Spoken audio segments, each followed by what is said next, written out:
Welcome back. We're getting into match number 4 of the day. If you're joining us now, match 2 was the cinematic version of a match, nice and quick, simple. Match number 3 between Gaming Gladiators and One Shot, that was the extended director's cut, and that went almost all the distance. But now we have a fresh one on the plate. Aqualix, Arial Arise, two very good teams. We know their rosters well. Cookies, Aqualix, they've been on the upswing. We're talking about movies. Aqualix might have plot armor this stage. I don't know. Gasher's shooting crazy.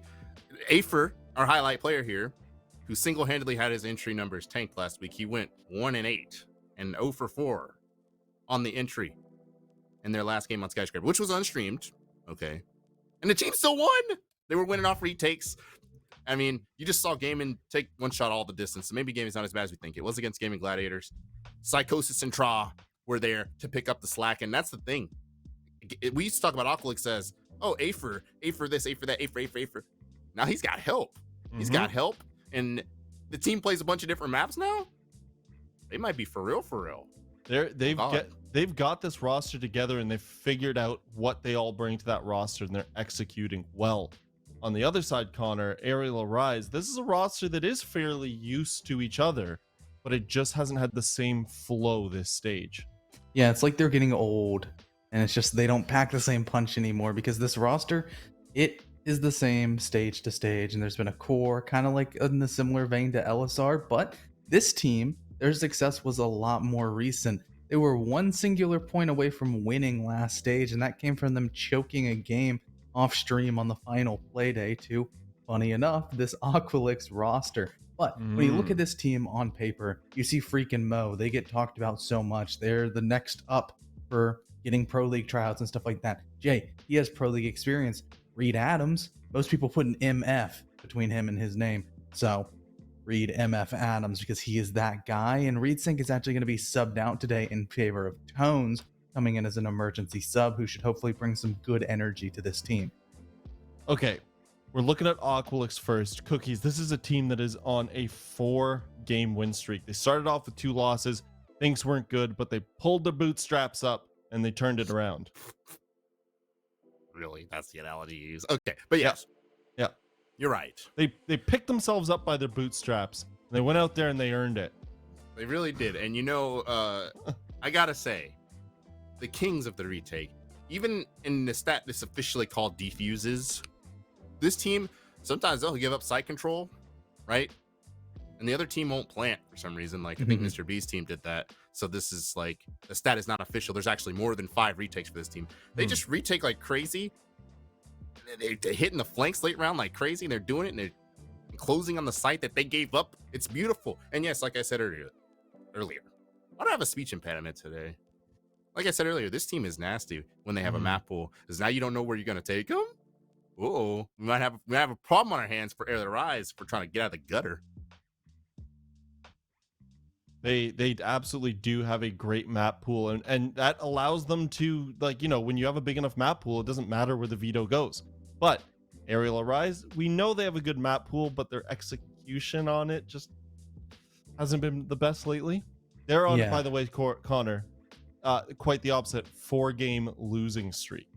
Yeah, this is kind of the only team that we ever say the phrase right idea, piss poor execution, because it's been rough. You can see a lot of those positivities on the side of Arial Arise just kind of spread out across multiple rounds. Like round number 1, they'll have some great entries. Like, oh my gosh, they got in the building, they got their map control, they looked good. And round number 2, they'll have a good mid round where they transition and go towards their execute phase and make sure that they cut flanks and have good intel.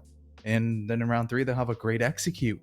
But all 3 of those things never happen at the same time because they're skipping steps. Right now, it seems like there's a lot of miscommunications. I think the biggest kind of example of this is what Mr. B did to them constantly, where sure, the entry battles would go through in their match, and then he would just kind of crouch walk out of the bomb site from an anchor position, pick up like 3 kills because people were going too fast and there were gaps. And overall for Arial Arise, you're too experienced of a roster to be making these massive mistakes. And now they're also going to be slotting in a new player into a system that might have those miscommunications and lack of leaderships. It is going to be difficult, but hopefully trying to overcompensate for one of these players of, hey, they don't necessarily know the strats. We got to communicate even more. Might actually help everybody.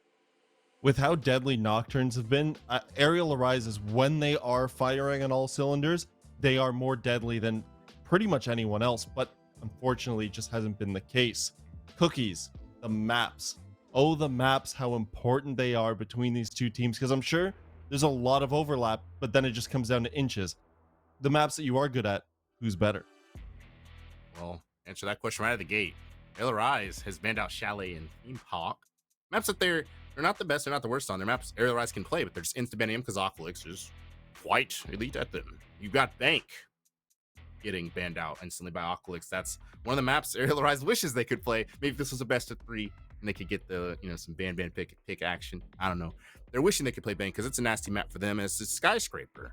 And it's hilarious how it seems like every time, like when I talk in critical points, I'm like, oh, this team has a deep map pool. I don't know what the map is beforehand.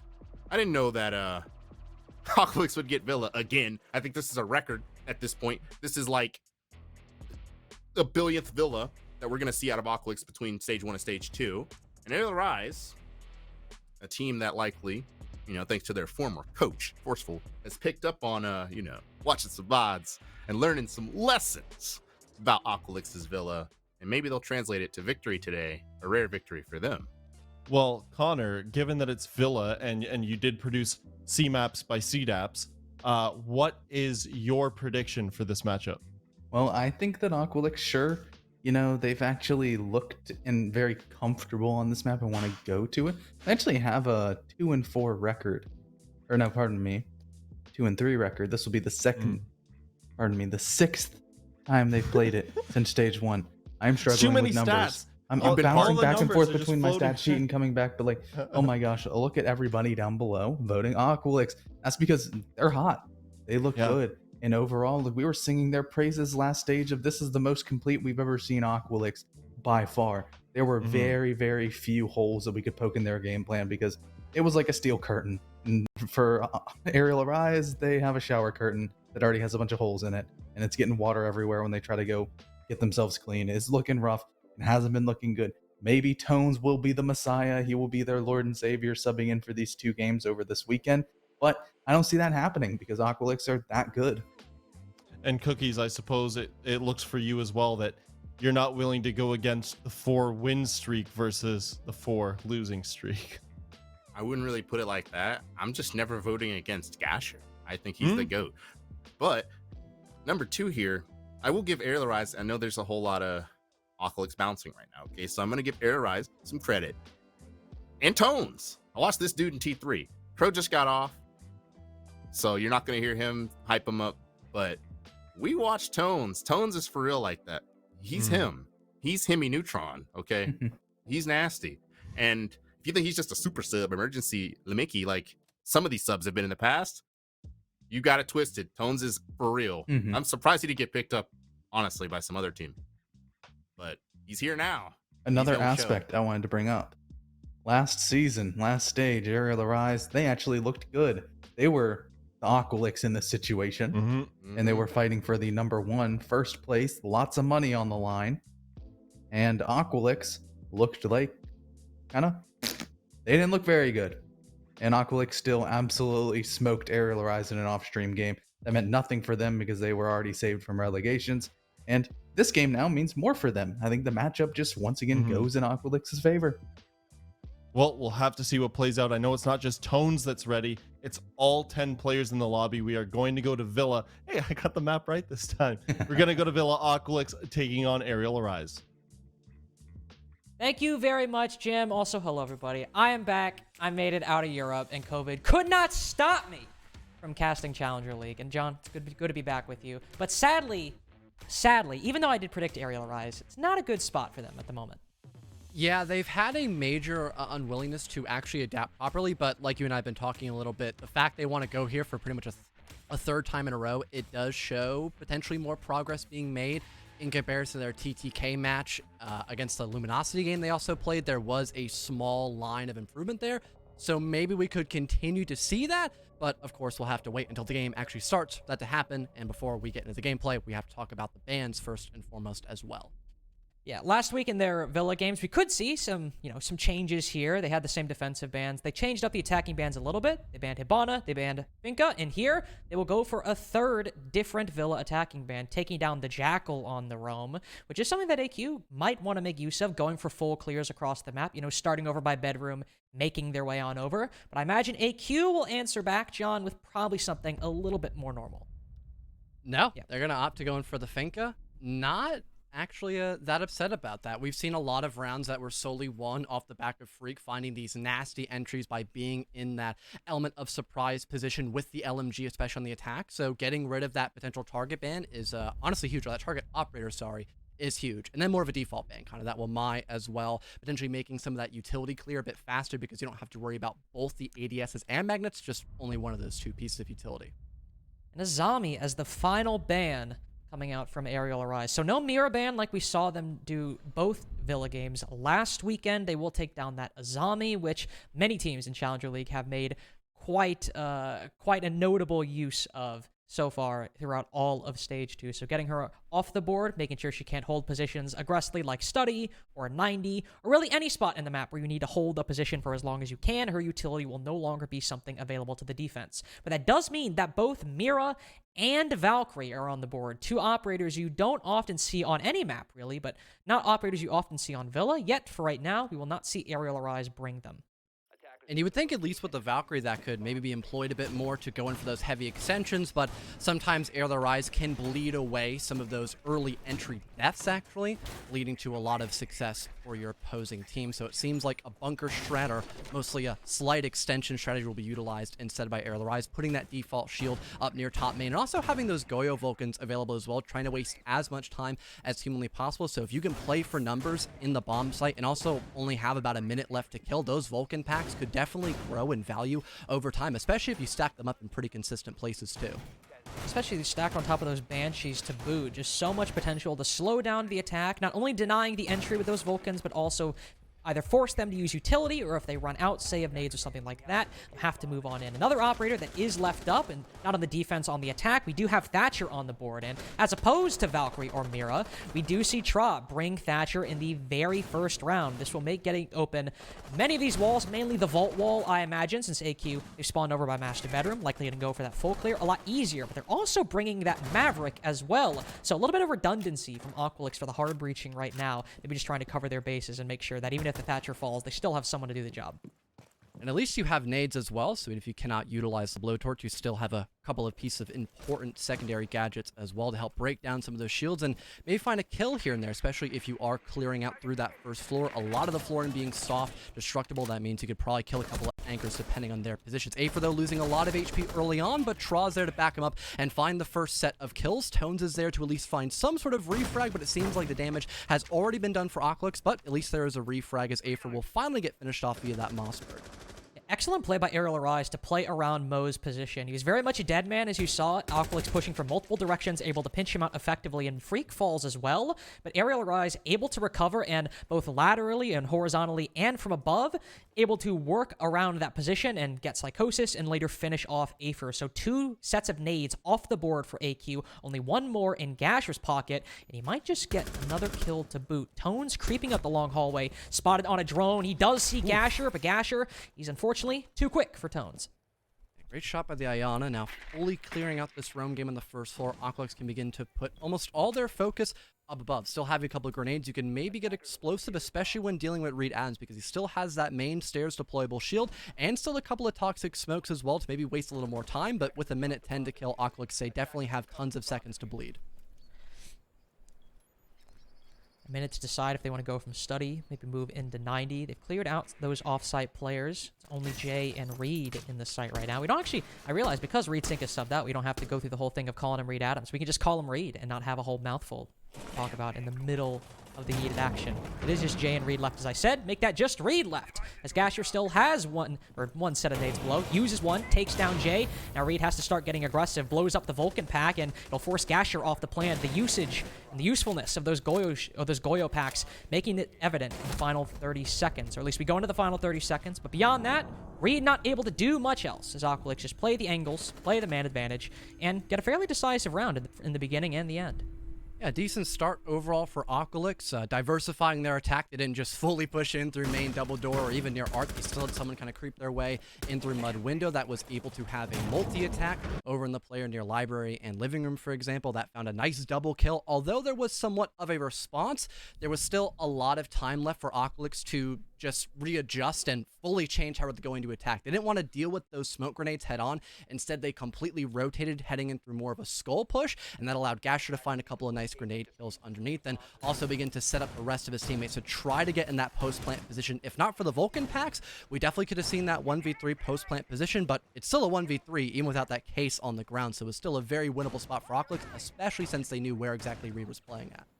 Arial Rise will shift very quickly as well, moving over to Trophy Statuary after that loss, not wanting to try it a second go around, just refresh their own minds or freshen things up just by going to a different site. It seems like we might see Tones playing off the map or around the map like we did before, as both him and Freak were starting out in Trophy Statuary on the Aviator Games defense and came to support Mo down below. Here it seems a little bit more close of an affair, in the sense that if there is going to be some roaming, it's going to be Mo and Tones directly below the site, or a couple players directly below the site, and not so far spread throughout the map like in round number 1. Seems like for Aqualix, at least based on their spawns, they might want to go for something a little more direct, maybe getting some of that master control early on, and maybe still trying to go on that roam clear underneath as well. But with the lack of any anti-breach on the hard walls, this could potentially be a pretty straightforward attack altogether for Aqualix, but they still want to try and deal with any bit of that roam game, maybe to work that early entry. Psychosis almost nets it, but he looks away at just the wrong time, but Afer's there to back him up just in case something goes sour for him. Certainly aware of Mo's presence now. He's got an angle looking on in, but Afer crosses. He's not able to get the angle or the shots onto the Maverick in time. Afer likely is aware that somebody's watching that hole made in the wall and doesn't want to rotate across it a second time. Yanaclone goes out as well. Might avail itself to anybody moving in through laundry. Yes, it will, but I imagine Afer will fill the gap very quickly, but he will not fill the gap in man count. He will actually create it for Aqualix. He goes down very early on. It's Psychosis to basically the same angle, potentially a third lost as well, but Gasher won't press his luck any further, as Aqualix have already taken a thrashing in the early round. Fantastic timing to swing as well by Mo, waiting for that Banshee to proc off, knowing someone's close so we can take that engagement, and also having some backup by Freak as well. Finally, there's some sort of response here by Aqualix, but it might be a little too late. It's that 2 versus 4, and really nothing much has been accomplished by Aqualix. Finally, though, something goes their way as Gasher is able to shut down Freak, but it's still a disadvantage for the offense. Still a disadvantage, but one that could become even. Reed is on 1 HP, and Tra has an angle watching Astor Stairs. If Reed starts to peek, he will likely die to Tra unless the Thatcher whiffs that engagement, but on 1 HP, it's going to be very hard to whiff that. He'll pull off, though, move over to the triple panel inside a master bedroom. Looking on in, another nade kill for Gasher. 3 kills overall for him so far in round number 2. Bringing this back single-handedly for Aqualix. They got 4 for Gasher. He's doing the most for AQ's chances at winning this. Reed might have more health, but he's now got 2 players to cut through with no teammates to support. But nobody's watching. They're covering, but they don't get Reed's angle. He knows he's in master bedroom. He's heard the shots from Tra. He'll take the fight. Knows he sees the head. Backs off for a second. Doesn't take it fully just yet. Tra has the advantage. He can play the time, but now he's on 1 HP. The shoes switched, the tables turned, and Reed gets Arial Arise, their first round in the post plant. Gasher trying his best to backpack that round, but not securing all 5, and Tra just not playing with patience in that position outright, was allowing the Aruni to get that 1v2 clutch and get Arial Rise's first round on the board. Altogether, the team play from the very get-go was quite strong by Arial Rise. I loved how well they played on that first floor, being able to isolate both attackers, trying to push their way in through laundry. That allowed an instant 5 versus 3. But Aqualix, they've always been very strong to play in those deficits. They are very quick to adapt. We saw that in round number 1 when they were trying to clear out that first floor and then move over and towards red stairs. And we did see that once again. They kind of forgot about that first floor altogether once they realized it just wasn't working out, and they were forcing Arial Rise to maybe get a little too antsy, I suppose, in that position. It did find Gasher a load of success, but still not the round altogether because, well, when you only have one player doing all the work in a team-based game, it's just not meant to be to get a round win sometimes. Gasher also the one getting the bomb down. Let that man be the literally coverage. Everything except the last kill. That's crazy. 6-1 right now for Gasher so far. Switch to the Fuse. That might just be kind of a transition operator. Gasher just likes to pick Fuse in the actual pick phase and then switch to something else in the attacker repick. And that's exactly what's going to happen. He'll go to the Fuse, then immediately switch to the Ana, which was the operator he played all the way back in round number 1. This lineup overall fairly similar to what they did in round number 1, save for one key exclusion. No Thatcher, instead bringing in the Dokkaebi. With how well their roam clear went before, didn't think they even needed to change anything up, but this might make it more decisive. Maybe having just pinpoint information, maybe not wanting to dry up some of that information. Sometimes you're not able to fully swing in once the drone goes out to try to net that entry kill, so having the logic bombs as well, it kind of sweetens the deal a little bit. So not a bad option as well, and you also have a nice set of flashes to help with burn as well. If it's only ADS you need to deal with, just a singular set is all that you're going to need, and then the rest can be utilized for those frag grenades. And speaking of which, that vertical destruction already going down by Aether, but nothing to net so far, and Traw be the first one to try to find engagement as someone crosses against that mud window and back doorway, but it's not able to net him any kills just yet. Unfortunate for Traw, that could have been Mo as the opening pick, second time for an Aviator Games defense, but fortunately, either Traw misses his opportunity or Mo is just a little bit quicker, but they still get the opening pick on one of the, I suppose, one of the 3 GN trio members in this game right now. Jay does bring it back with a kill onto Aether, but Tones, his engagement with Psychosis is not as successful. Psychosis, indomitable for Aqualix at the moment, getting both kills for them so far and forcing Arial Arise back to site. Aqualix still in a good position at that minute 40 mark. They can still take their time to gather that information game, but what a great play by Mo. He eventually gets shut down, but a 2 versus 2 is far more winnable here for the defense in comparison to that 4 versus 3. But again, there's still plenty of time for Aqualix to readjust once again, but the same thing can be said for Arial Arise, as they have a lot of utility to burn away those seconds at that minute 20 mark as well. They've got those Banshees, they got some C4s, the Vulcan packs that we saw Reed detonate in the 1v3 last time, the smoke canisters even. Most obvious and maybe even the most effective, depending on what it comes down to in the 2v2. That's for later on. Arial Arise still have a few seconds before they start pushing, but Psychosis, with the only nade left at his disposal, nails Jay down from below. A very easy read behind bar as well, just doing some process of elimination, able to take another player down off Arial Arise. Reed still has those smokes. The same player on the 1v3 last time has a little bit better odds now. He can pop these Vulcan packs, he can use these smoke canisters, and there's one less player to deal with as well, but still many angles he has to worry about. Knows there might be one coming in from Study. Where's the other one? Also inside of Study. As Psychosis moves on in, the Banshee gives away his position, but instead of peeking with the gun, he peeks with the toxic canister in hand and gives Psychosis an ace. Unfortunate for Arial Arise. And a great start, relatively speaking, for the offense. They were still able to find that entry kill, and they dealt with the roam game much faster. There were less assets put in over near living room, for example, and even over near, you know, that back hallway as well, leading near red stairs. So it was a much more efficient clear altogether. And Arial Arise, they were in an even worse position. They weren't in that great of a spot to try to utilize those Vulcan packs. They could only rely pretty much on those Banshees feeding a small amount of information, and also those toxic smokes, which might have got detonated a little too early because they were still a whole 50 seconds on the board for Aqualix to play in that 2 versus 1 perfectly. And Psychosis, altogether, he just had a really good read altogether on that round, especially that grenade kill to bring things from a 2 versus 2 all the way into a 2v1, only having that smoke left to stand and having to worry about multiple angles at the same time. Yeah, round number 1 and 3, Aqualix both times did not get too ahead of themselves in either the 2v2 or the 2v3 or what have you. They did not start tripping over their own feet, making plays they shouldn't have. They've taken their time, and Psychosis being aware of that one useful piece of utility had, that frag grenade he still had at his disposal, and not just sending it up main stairs, still droning, finding intel, or even just off of game sense, still using it to make a play. Good to see that discipline from AQ, something we've not always seen from this roster, especially going back to last year. We'll see how they apply it to a new site. Arial Arise going down to kitchen and dining for the first time, and bringing a lot of fundamental changes to their lineup.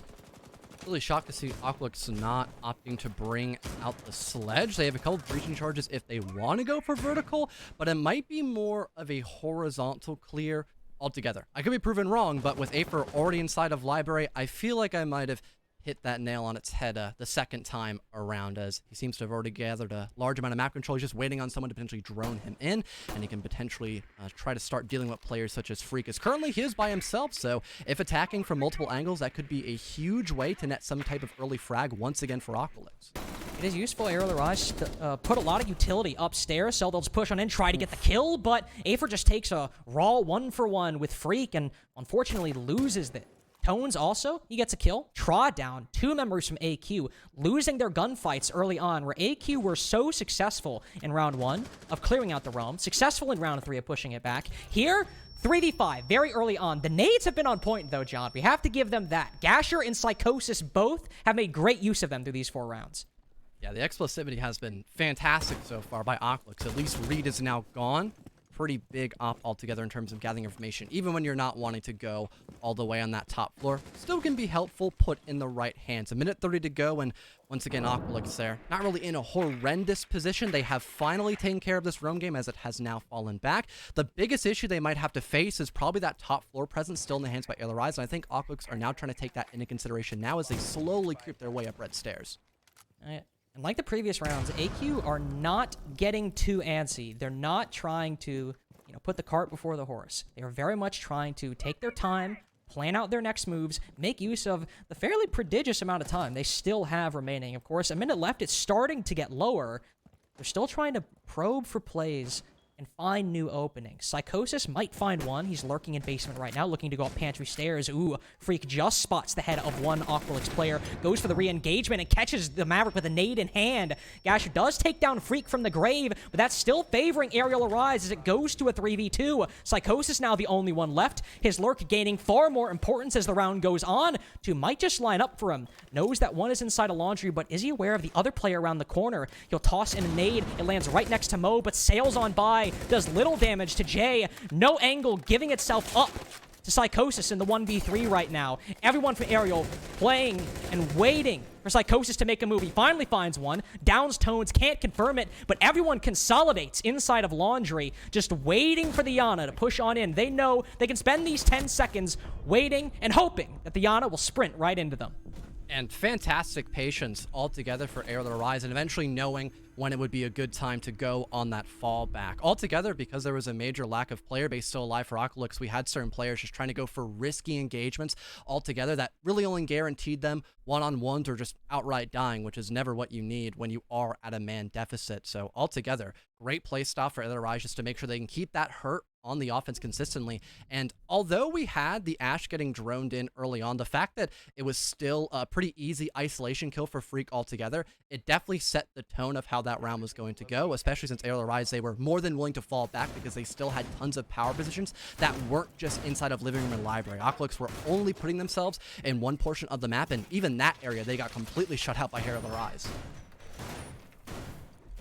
It's the same spot as where they cleared out Mohes in round number 1, but there you have the option of, moving in through, say, maybe bathroom, or moving in from a different angle over by the grandfather clock or somewhere on that part of the map. But since Kitchen is that site and they pushed out horizontally, you're right. They only were able to push into that one angle, and there's really not much you can do if you just take a 50-50, and unfortunately, you're peeking Freak with the MX4 Storm. Trophy is also the only other site that went Arial Arise's way. They won Kitchen, as we just saw. Now moving up to Trophy, doesn't appear that they're trying to switch things up too much. This was another round, John, where AQ, they tried to enter into the building and were completely shut down by Arial Arise. Let's see if anything potentially changes here for the side of Aqualix. Again, that team play was fantastic over near Laundry, especially for them. So if we end up having that same thing happen, yeah, things could get quite sour early on for Aqualix. But it seems like something new is being attempted by the attack. Do you think they're going to rush in through boards? They've got 3 people stacked up on that balcony. I'm going to guess that Aether is very frustrated being 0-4 right now. And I think he overrode both Eastly and Gasher. And he said, you know what? We need to make a play. We need to make a play. See some Yings going in through the Astro window and a bunch of players going in through the Boar window, but they're both cut down, or 2 of them at least are cut down by Freak. The final finished off by Jay. None of the Candelas or any utility from the attack has worked whatsoever so far. Beastly finally moves on in, but he meets the same face as Aether, Gasher, and Tra. So, John, it's just Psychosis in a 1v5. Well, he has Ace before, but at least he had other players to back him up. So this is definitely a lot to carry on by just one separate player altogether. And yeah, that rush is not working out at all. Arial Arise just mother henning that case, and yeah, Psychosis, he's just gonna go on the death march trying to work his way up red stairs. A flawless round for Arial Arise. And so far, their rounds so far on a Villa have not been that bad overall, but that rush strat definitely just seemed unnecessary, it feels, Carter. Definitely, I don't know if I would say unnecessary, but definitely felt like they were maybe skipping over some adaptations they could have made, especially when the rush essentially just came down to, hey, all of us will vault in through a window while we throw Candelas in from, albeit, you know, an important position, you know, clearing out Astro, making sure nobody can peek from there. That's solid, but if the Candelas don't land, you can stop people in Trophy who can exist with their eyesight unobstructed. You could have people sitting at 90 with their eyesight unobstructed, and it seemed like Arial Rise had full intel on that rush happening. They were not surprised whatsoever. So those players who weren't in the harm's way from those Candelas, they could just play off the info they already had. Thankfully for AQ, if they were hoping to get a 3-3 half, they still have that potential, because AVG, it's the only site they've won so far. Arial Rise have looked very solid in all the other ones, but this one just seems to elude them every time. Well, finally, the Nook is in play here for Aqualix. They have had a really strong lurk game, a lot of matches altogether, so this being probably one of the best maps to go on some of those lurk plays, not only on the offense, but the defense too. Having that Nook in play is definitely something nice to see. Wondering how effective it can be, though, put in the hands of Afer, who so far hasn't found all that much success in this matchup, but again, maybe that could change. And at the very least, I've made this point a couple times when Afer has rocked the Maverick, you still have nades, so no matter what, you're bringing a little bit of value to your team, whether that can be just breaking Utah altogether or finding a couple kills. We've seen that grenade exposure by Aqualix be make or break for them on certain rounds in this matchup, so that could definitely follow through once again in round 6. Afer also has that Hell Scanner that can always be so useful, just finding or creating some openings that even the defense isn't aware about if you're able to just get your timing right. Arial Rise aren't also putting many roamers down below. They're actually they're putting no roamers down below, so complete adjustment from their previous strat. They had Mo rotate off the second AVG attempt. This time, everyone is upstairs very early on. Afer is very focused on main stairs, on that position, but if you're trying to make use of Nook's gadget, you're not really going to find many options on main stairs. You can certainly make use of the nades, but he seems to be really the only one on that position, the only one over there even remotely is Psychosis, and he's not really focused on that stairway either. No, just trying to do his best, maybe finding a couple of these extensive players. If Afer eventually finds something for his troubles, the nade from the grave will fully equalize against Tones. But still, seems like Aqualix are at a slight bit of a standstill. If they don't end up having someone help deal with those players over near Skull Doorway, for example, and in 90 corner, they might just lead themselves into some fatal funnels and really not be able to do all that much. But a beautiful shot by Psychosis. Your 90 player is now gone. That is a huge kill for Aqualix. Very risky gamble, but it pays off, and those nades from below, which AQ have had on point this entire game, they continue paying dividends. Reed taken off the board. That Smoke, who's been last alive on all those previous Aviator Games defenses, now gone. Can't rely on those toxic canisters anymore. 3v2 advantage for AQ, in large part thanks to Psychosis and Gasher, with one, a very smart play, and two, a very, well, very risky, very aggressive and smart play in the end. Mo will answer back, take down Psychosis, but AQ, they have that 45 seconds to play with to drone and use the remaining utility that they've taken advantage of every time so far, but a nade uncharacteristically misses for AQ in this match so far. It goes past the player in Skull, gives Mo the opportunity to fight back on a Beastly, Jay the opportunity to whittle Gasher even lower. He's got to go by kills now, not by utility, and there's not enough time to get the info he needs. Maybe some incidental bit of intel. He knows that somebody's over by Skull because of that C4, sees them peek as well, but the Banshee gives away his position. He's got to deal with the Bar player and the Skull player, both of them. He's got to peek 90-degree angles, and none of them are successful for him. As Arial Rise, you wouldn't think they would have given those first two Aviator Games defenses, but they come away with a 4-2. And I love how every single time we saw Aviator in play, Arial Rise, they tried something new. We had a relatively heavy emphasis on the roam game, not only in the first floor, but also that small extension we saw over near Statuary, for example. That didn't work out at all. They tried something new. They only had, pretty much one player on that first floor, and then someone to maybe help if too much pressure is applied in that one direction. That didn't work out either. And towards the final time they went to that site, they had nobody in on that first floor. That did not allow the entry kill to be found for a much longer period of time, and it allowed more weaknesses to be found by Aqualix. They were still focusing on trying to claw their way up and through main stairs and study room. That having to worry about both Skull Doorway and 90, it just seemed a bit too much to handle, on top of still needing to worry about that site presence, which has always been there for Arial Rise, whether it be around win or around loss. So great adaptation by Arial altogether every single time we've seen that site in play. And Aqualix will start out on Trophy Statuary, not going to Aviator Games. Maybe worried that, they had the site figured out on attack up until that very final attempt, that maybe Arial will have something similar up their sleeves. They just might on Trophy Statuary, though. We see Reed switch to the Amaru at the last second, giving up their only hard breacher to go to an operator that can sometimes have limited uses, and those uses not always being successful. See where he tries to go. Might try to hop into the Astro window later on to take that bit of control. As AQ have stalked a lot of their players over by Aviator Games, they might just be able to find some openings if they time it right. Well, the first 30 seconds now elapsed, and still seems like for otherwise they want to just take their sweet time, get some early information, then begin to make that final call. Interesting pick here by Reed Adams on the Amaru pick.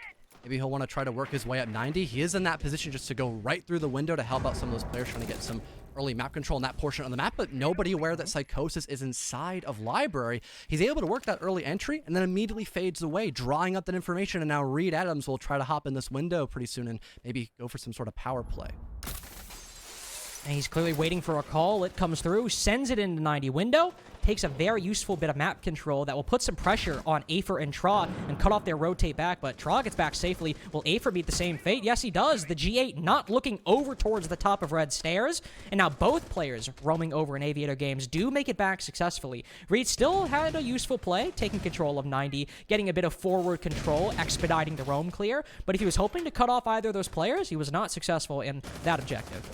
Finding some sort of trade would have been really pivotal for Rise. They are still at that deficit, but like you mentioned, at least forcing back the roam game a little earlier, not wasting as much time, is still going to go a pretty far way. As with a minute 20 to kill and not having too big of a roam game on that first floor, only one player in that position, that could allow for someone to maybe rotate last second, maybe try to go for some sort of big play, and seems like eventually Reed Adams will manage to do just that. Maybe catching someone trying to peek through that master window that will eventually put us in an equalized position with just a minute to kill, and seems like Rise are still just dotting their I's and crossing their T's, eventually getting ready to hop in the site through both Statue and maybe Deer Doorway as well.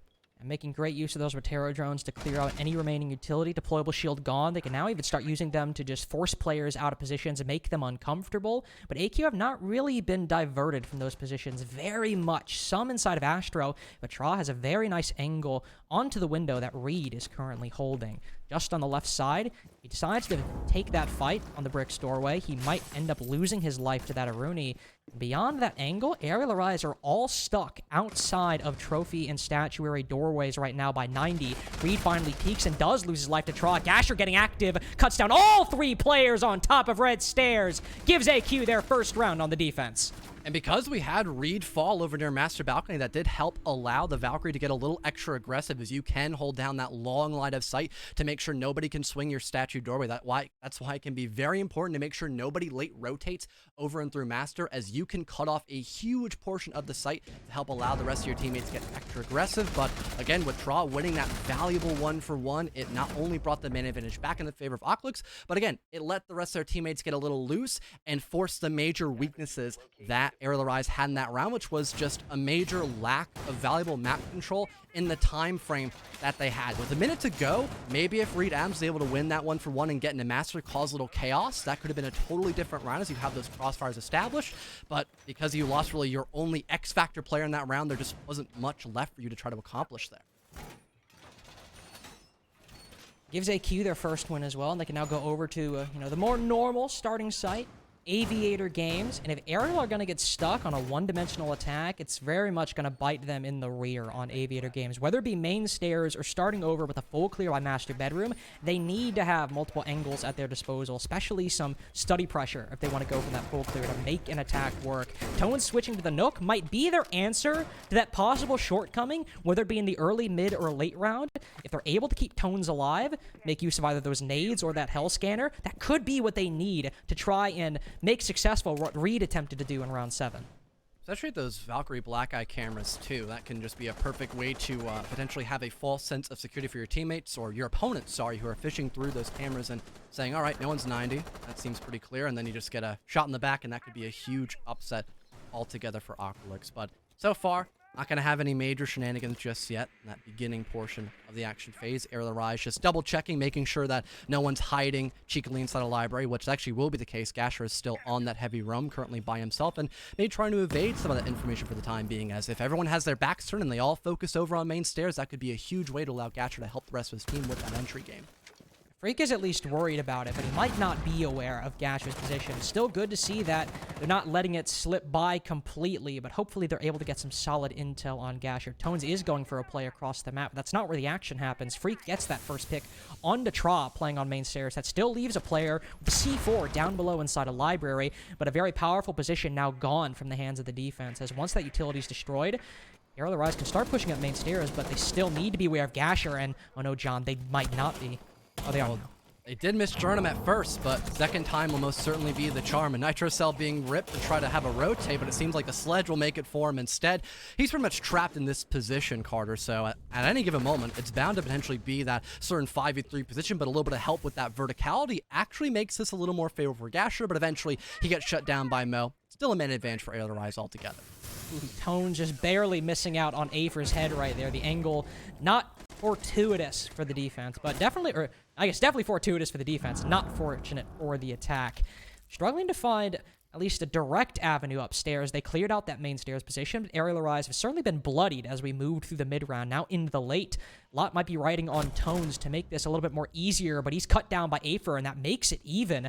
A very risky lurk late in the round loses Tones. Freak also now off the board. Now Mo really has to go huge as he pushes up red stairs, puts Afer low, and I think was that an impact that just downed Afer on the floor? I'm not entirely sure. Might not be correct, but either way, whether it was a nade from Mo or what have you, makes it a 2v2. 30 seconds remaining as Arial Rise finally have a stairway fully under their control that they can march on up.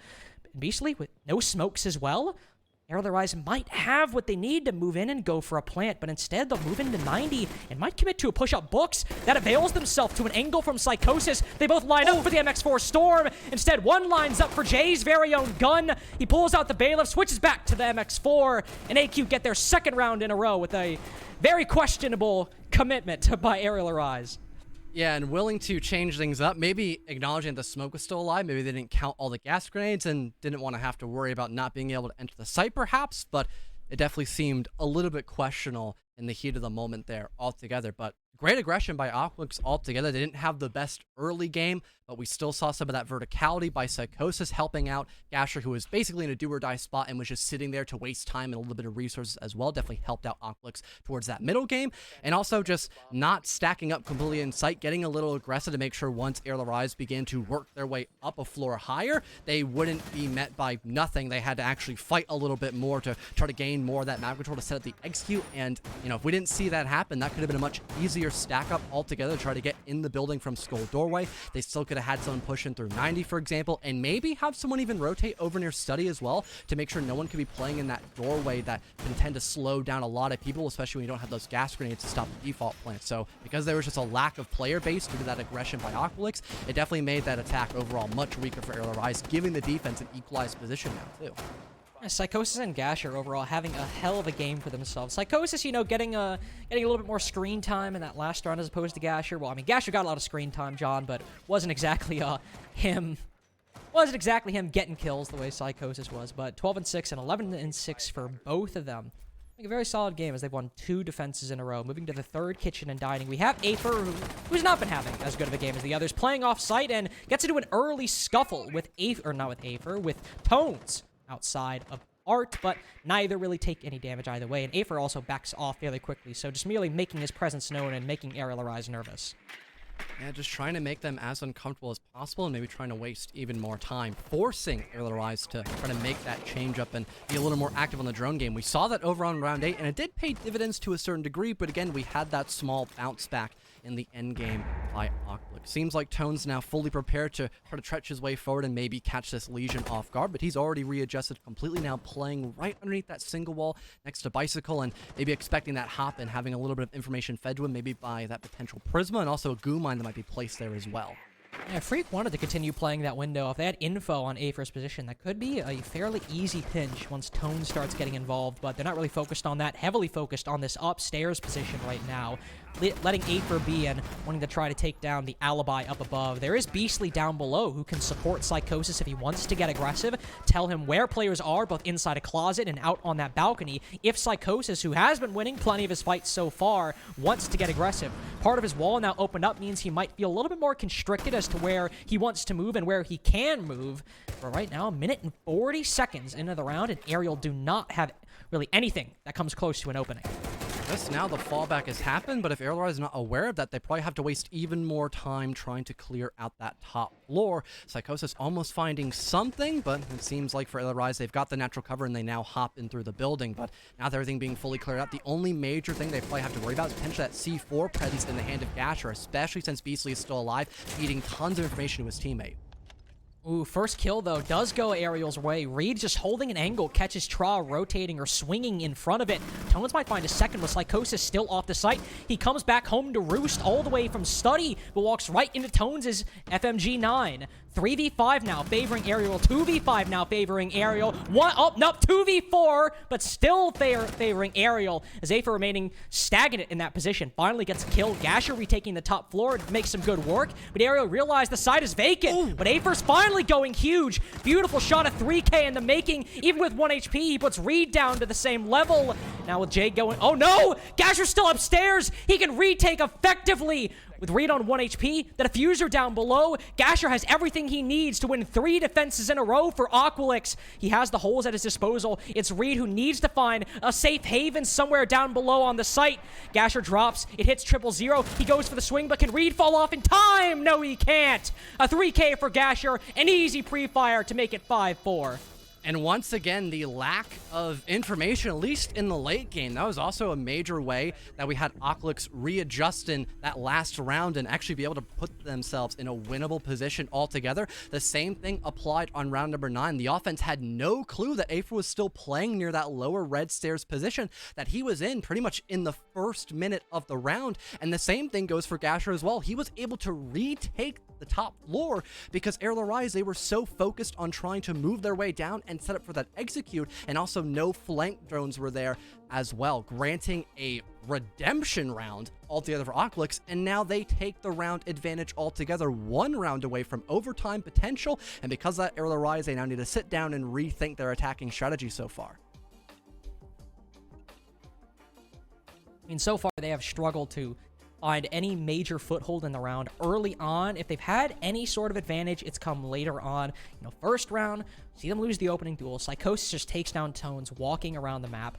That round, we see them struggle to even make any major inroads into the map with 1 minute 40 seconds in, and it only really comes when Aqualix give up that spot. And even though they make it a 3v5 later on, it still results in mistakes made, gaps left open in their defense, like Gasher retaking that top floor. Good time for a tactical timeout from Arial Arise because they've struggled in the early game quite a bit. And even when they've had those openings, there definitely appears to be a lack of coordination and really sealing everything up and leaving some stones unturned that really needed to be flipped over. All 3 sites now have been played by AQ. Arial Arise know how all 3 of those primary sites are played by AQ. It's another reason why that's a good time for a timeout.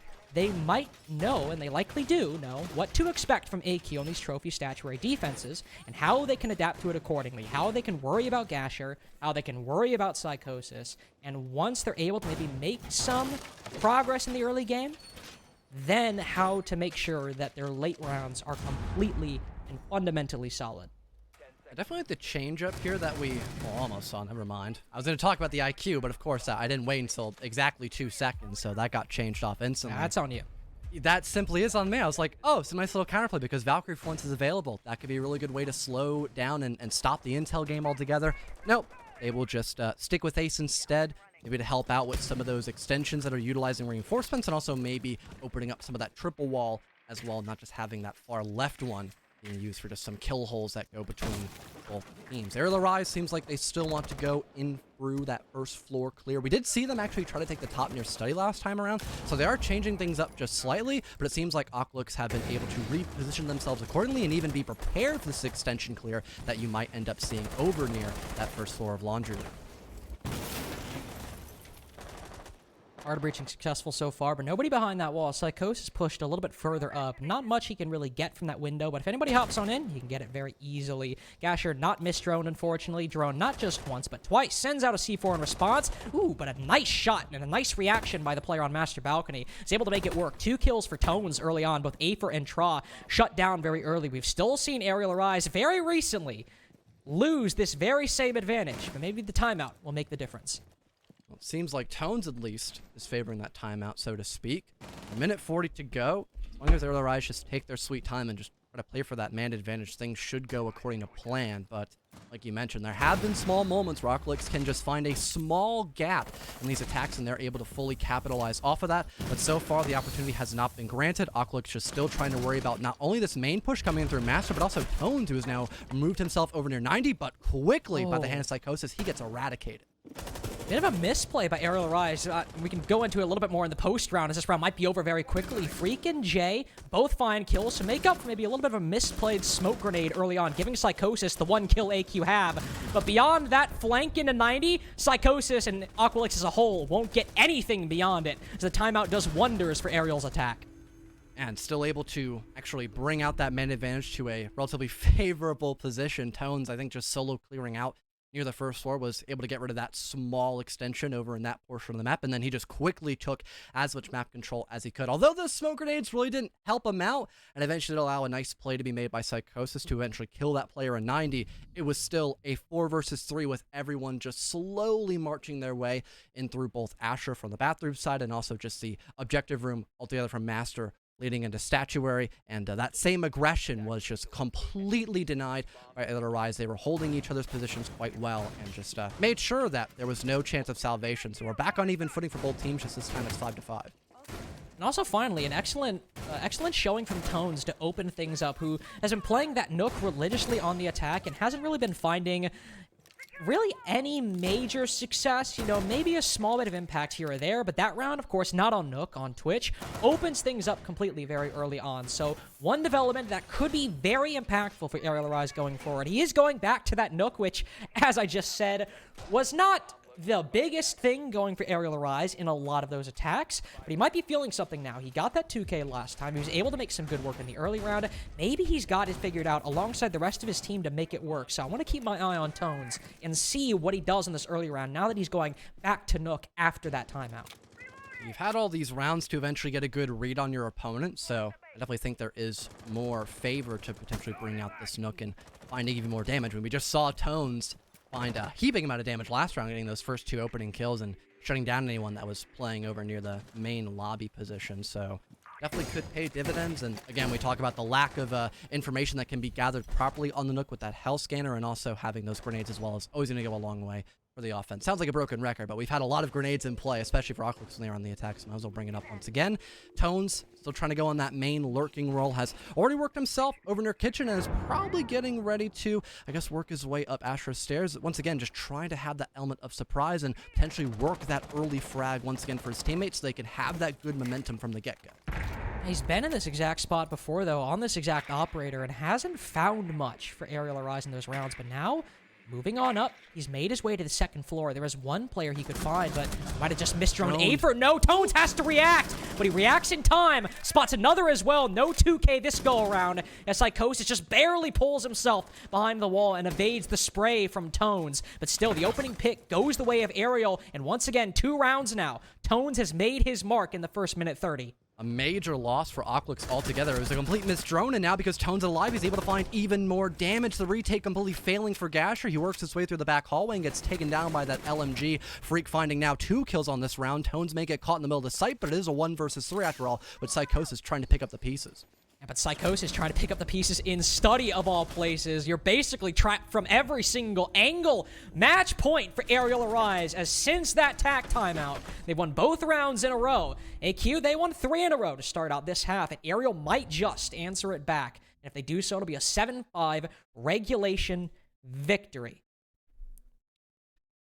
LRI is most certainly being given the time to heavily catch a breather, not only with just that, timeout they took a few rounds ago, but also just having more and more rounds overall to finally get a good understanding of how Aqualix have been playing all together on this match. They are very willing to get their hands dirty. They're willing to go for these aggressive plays and try to work that entry as quickly as possible. And having these light lurks has definitely been throwing a wrench in the machine where it's not supposed to be here for the side of Aqualix. It's found 2 separate entries now for Arial and has also created so much more space for the rest of their teammates to do their job. I think I mentioned a few matches ago the importance of Freak, especially when he is on that role for the LMG, and although they did get a target ban of a Finka, still having the Zofia and still having all that valuable utility and a great gun to boot as well, it's definitely going a long way for Arial. Now they're back in the advantage, like you mentioned, match point for the offense side.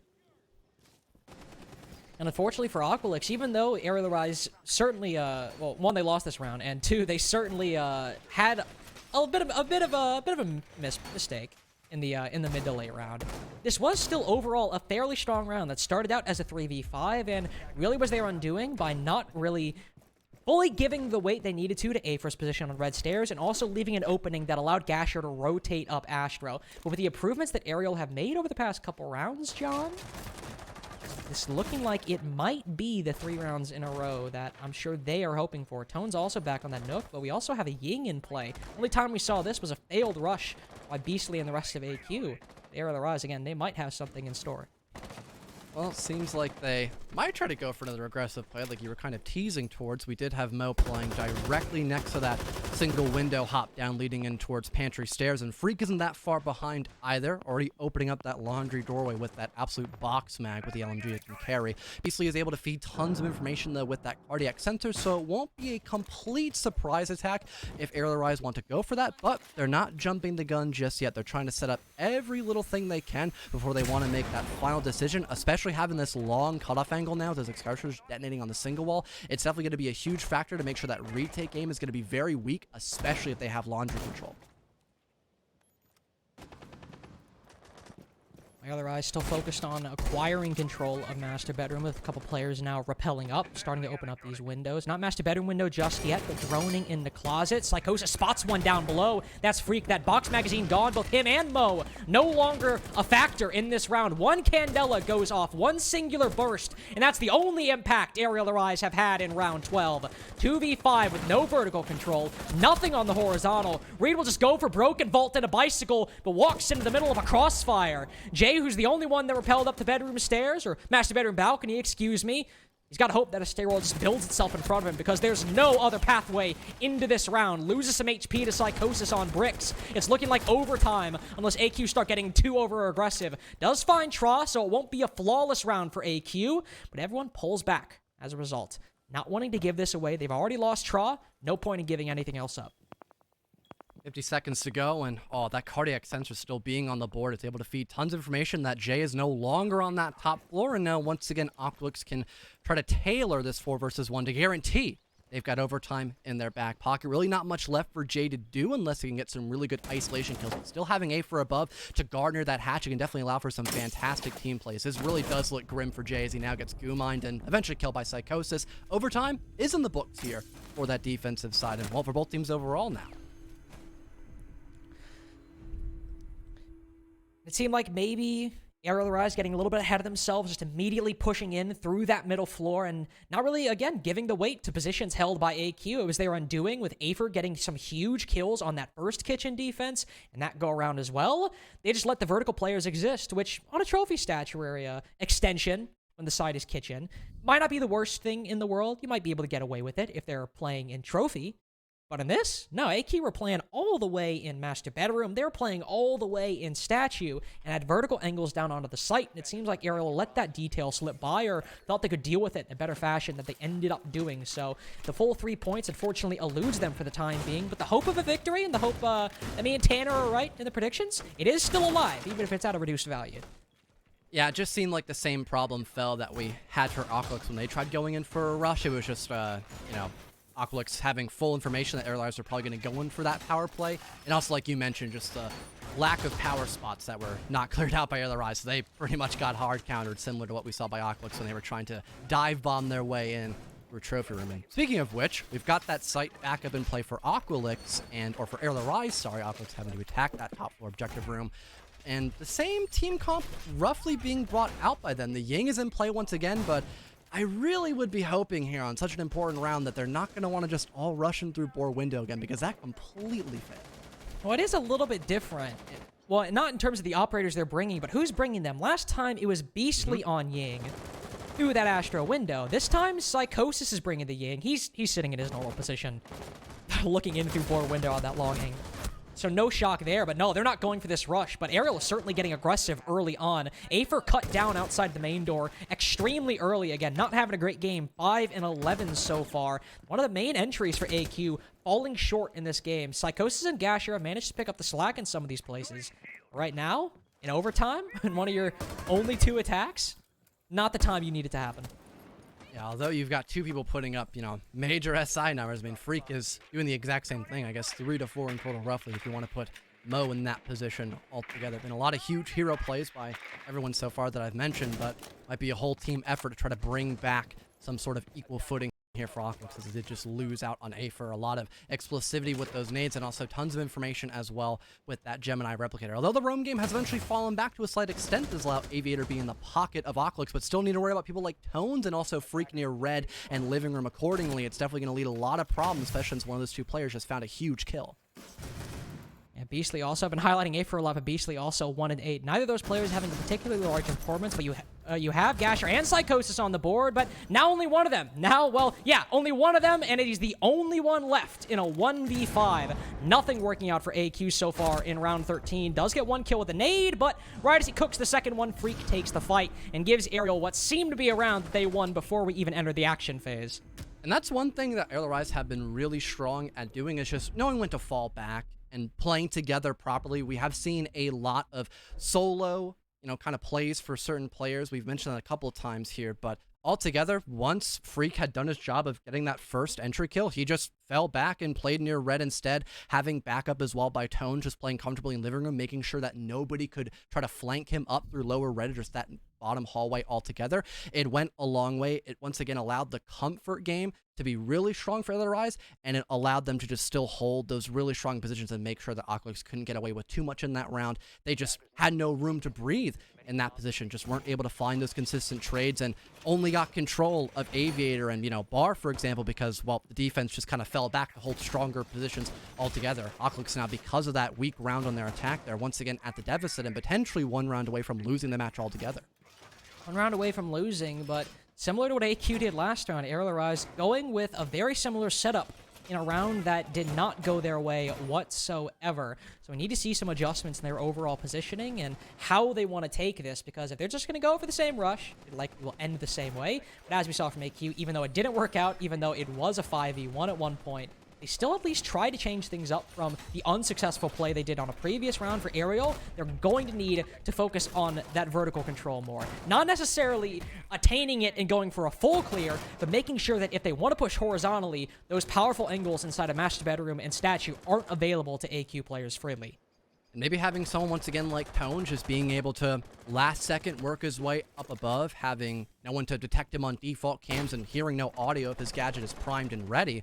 That could definitely be able to break the backs of Aqua completely and make sure they don't get another chance to potentially win this matchup altogether. Arial definitely needing as many points as they can get, but a direct 1-for-1 goes in the way, just barely, of Aqualix, and having a teammate close by that can allow Gasher to get revived and still keep that man advantage in the favor of the defense, as, well, Gasher was only injured and still can kill Tones. Such a pivotal operator that we have seen, and pivotal player altogether on this attacking side. A pivotal player in both of those rounds that Arial won in the second half. In rounds, gotta do some math real quick. In rounds 10 and rounds 11, Tones got 2 huge opening picks. And there, just 1 bullet changes what could be the entire fate of the round. Now that he's picked back up as well, it's a full 5v4 advantage. Even with Gasher on reduced HP, Jay does some good work taking down Psychosis. Gasher falls as well. Okay, 2 of those big performers now gone for AQ. One of them, or maybe even both of them, being able to play that top floor. You can have Beastly support down below, but now Traz all alone. Things could definitely go pretty awkward here for the offensive side. Here come the Candelas, though. The rush might be attempted here. Afer finds a very important 1-for-1, and we're back on equal footing, but not for very long. It's only Mo left alive. He may be in the midst of laundry. He can collect one, but it's still a 1v2, Carter. Still a 1v2, but on 1 HP. Is it possible? Might be a little bit too far out of Mo's reach. He's got diffuser control, but AQ have that vertical control. That lost Arial Arise, their second attempt at attacking Kitchen. He might be able to play fast and loose a little bit better, evade the holes that AQ are watching. There's a BP right on his position, though. Destroying it is paramount to Mo's success, and he will take it down. Proxilon gives away his position as well, not having the success of being stealthy that he was hoping for, but he'll start moving to put the bomb down. One player drops, the other starts moving on in, but Mo gets the bomb down successfully. Again, 1 bullet away from death. He'll have to retreat and try to play this a bit differently than he would otherwise. Sets a Claymore down below, but AQ can easily play the 1-for-1. Play the trade game. One player swings, the other gets the refrag. Just 1 bullet needs to be hit, but neither of them peak at the same time. Afer takes the fight. Now Tra has to go in for the defuse, but again, just 1 HP. 1 bullet. That's all AQ have to land to get round 15. Mo's trying to drive him away. Tra finally peeks and gets the one he needs. The defuse as well. Round 15 to see if AA can claw their way out from the bottom of stage 2. A major win for Aqualix altogether, and although the team play wasn't there, at least the patience by the Frost most certainly was. Able to fully push out the weakened ace, land that singular shot, and still have just enough seconds to hit that disable and grant a full 15 rounds in this matchup. Although things have been looking a lot more consistent for Arial Rise in comparison to what we've seen in their past matches, especially on Villa, it still might be a win altogether for Aqualix, especially if they can bring back some of that early essence that we had for them when they were trying to work their way in for those entries and still try to find those small cracks in those defending side positions. Final sight will be Kitchen for Arial. Only defended it 1 singular time on their defensive half, but it did go their way. That Trophy and, I suppose, Aviator Games one time, but mainly Trophy and Kitchen were the 2 strong points for Arial Arise when they were on the defenses in the first 6 rounds of this match.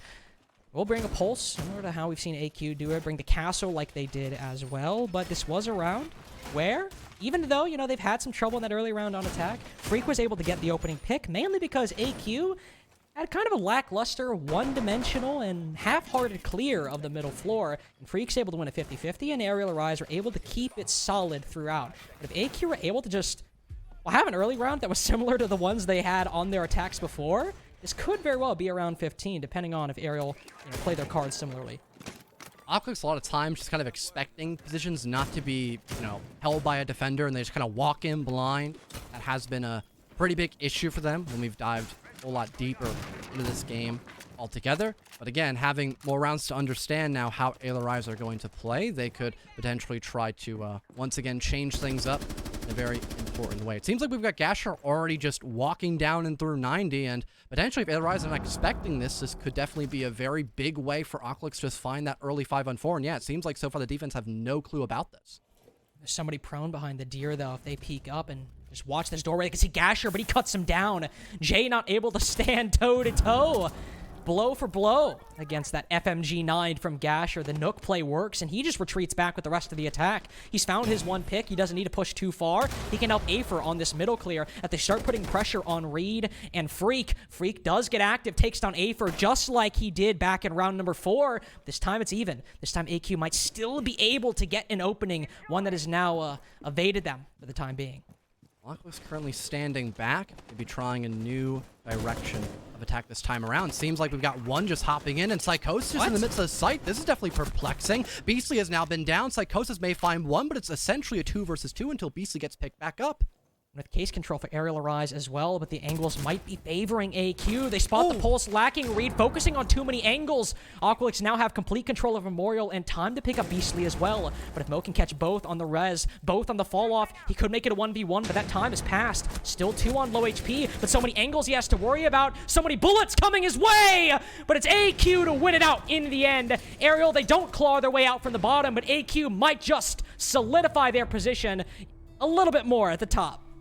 And someone who we have talked about constantly in this stage, Gasher, still putting up biblical numbers, as CJ would put it, and still having loads of impact, especially on round number 15. Not only finding that entry, but remaining so versatile in that round, constantly moving to help out the rest of his teammates. And although that rush play seemed a little botched at the beginning, there was still time to breathe for Aqualix, and they were still able to get that win, just playing off of each other so well. Arial Rise, they still get a point, and that is great for them all together, but getting a win, even in overtime, would have been so much better since they are still close, if not still in that 10th place spot altogether, looking down the gun barrel of Ral's card. Combined 37 kills for Gasher and Psychosis. 37 kills. Major. And Gasher is in that equation. Still feels good to say that, and still feels a little bit weird, even if we're a few play days with that trend being the case. But overall, great game from AQ, and still a solid game for Arial Rise at various points. But AQ, that individual play and this new look, just able to eke it out in the end with one more successful attack. But that is all for game number 4 today. We'll throw it back to the desk and see how exactly AQ just got that one round that they needed in the end. What an amazing game. And you know what, Lynx, I'll tell you, it wasn't just that one round in the end. There were multiple rounds that were super important for AQ to win, and they did manage. And Connor, what comes to mind is that rounds 7, 8, and 9 when they flipped over to defense, where you had Gasher 3K, Psychosis 3K, and then Gasher 3K again on the retake. And without those 3 rounds, I don't think they get to OT, and obviously without OT, they're not winning it. Oh yeah, for sure. This game was just back and forth, back and forth, back and forth. And both teams had absolute positives that we can draw away. Like, for example, on the defensive side, you know, Gasher as well as Psychosis were giving a little bit of mayhem. We'll say that for the side of Arial Rise. However, Arial Rise also on their attacks, you had Tones actually doing an amazing job, and Freak starting to get activated in that early round, in that middle round. Whenever he was alive, he was an absolute threat, and Tones was just walking around on knock and doing knock things, crouch walking, getting a free kill. But more than anything, one of the biggest things you could notice from Arial Rise was that they would get their pick and then they would peel away, and they did that well.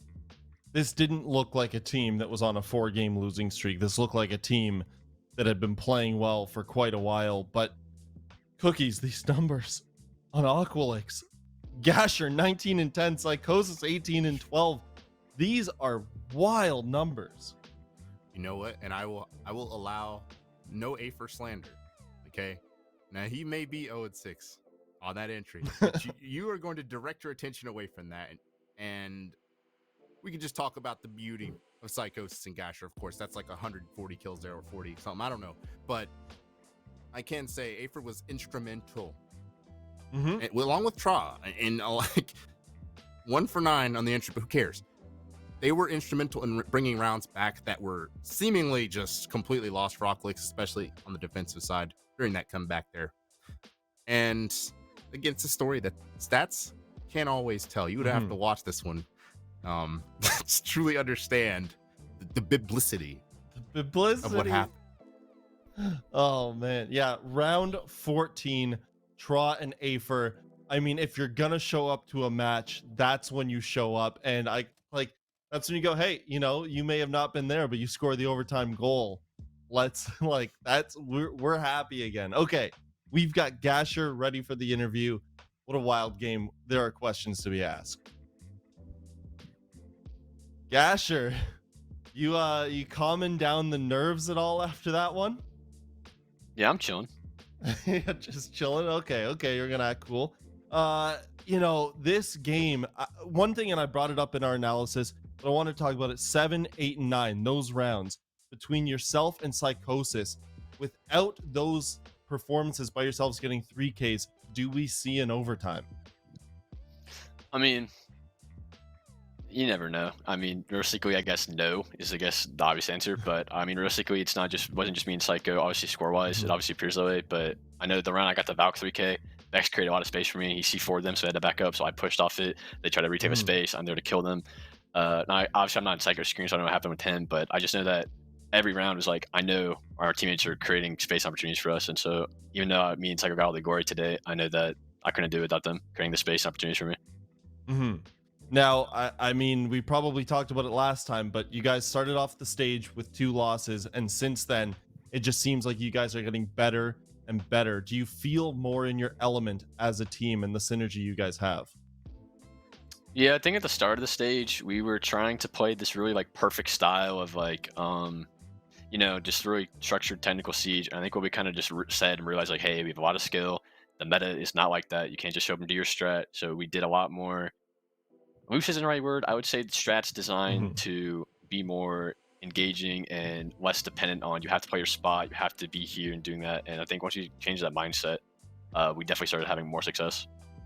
And what's it like for the comms for you guys when you get pushed to match point where you're on the brink of losing it? Are you guys good at maintaining your comms? Yeah, I mean, no one's nervous or anything. I mean, I know I play. I don't really feel anything, and I know that my teammates, they don't really give any signals that they're feeling nerves or anything. I mean, we just were like, it's 5-6. Just we gotta win this round, and we won the round. So I mean, I don't know. You can't always worry about the score. Sometimes you just gotta go out and play. And today we won. Well, it was one of the most fun matches to watch this stage. Thanks a lot, Afer, and Gasher. I'm so sorry. I'm so sorry, and congratulations. Thank you. Brim, Okay. are you for real? I'm You sorry. just disrespected Gasher sorry. on live I'm TV. sorry. Gasher's got. I'm not gonna make fun of the hairlines, but Hey, man, hey, does hey, Afer have hey. some flow. I'm not gonna- So I'm not going to make any excuses, but I got a lot of names and a lot of numbers floating around my head by the 4th match of the day. But 4 matches is not enough to complete a day. We do need a 5th. So apologies to Gasher and Afer, I guess. And we will move on to that 5th match. But we're going to go to a bit of an extended break to give the players just a little bit longer. And when we come back, West Garfield Park taking on Nocturne.